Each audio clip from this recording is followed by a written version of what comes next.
ও যখন তার জামাইকে বা বয়ফ্রেন্ডকে ফোন দিয়ে কান্নাকাটি শুরু করে তখন প্রং প্রং প্রং প্রং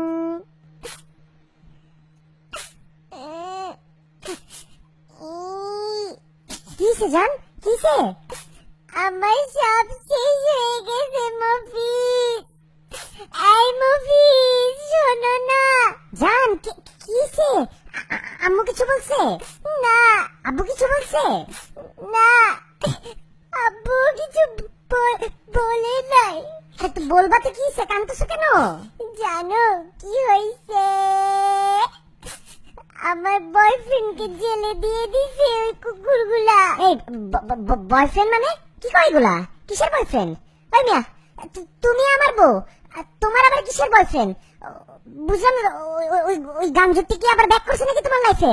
দূর মিয়া, দিলা তো টেনশনে ফেলায়। আরে না, আমার বয়ফ্রেন্ডকে চিনো না তুমি? এই তুমি আমার বয়ফ্রেন্ডকে চিনো না? এই তোমার তো সাহস কম না?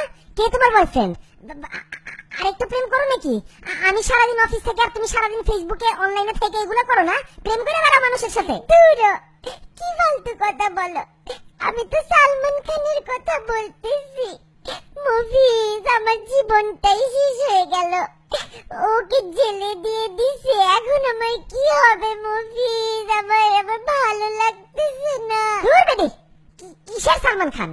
হৃদয় খানেরই খবর রাখি না আর তুমি সালমান খানের কথা আমারে শোনাইতে। কে সালমান খান? তোমার পহেলা বৈশাখের শাড়ি কিনে আনি, তোমার আজেরে পেছালো আমি শুনি, আর তুমি আইসা আমারে সালমান খানের খবর দাও। কাজ কাম নেই না? আর তুমি আমার বয়ফ্রেন্ড নিয়ে এইভাবে কথা বললা। তুমি জানো না আমি ওকে কত ভালোবাসি। ভাই একটা কথা বলি, হ্যাঁ মন দিয়ে শোনো। এই ক্যাটরিনার মতন মাইয়াই টিকতে পারলো না সালমান খানের কাছে, আর তুমি কোন জায়গার ময়না আইসো সালমান খানের গীত গাইতে? শোনো, এইসব বাদ দিয়ে কাজের কথা বলি। আজকে রাত্রে মুরগি রান্না করো, বাসায় আসবো, খিদা লাগছে। মুরগি আর আলু ভর্তা দিয়ে ভাত খাবো, ঠিক আছে? রাখি আমি।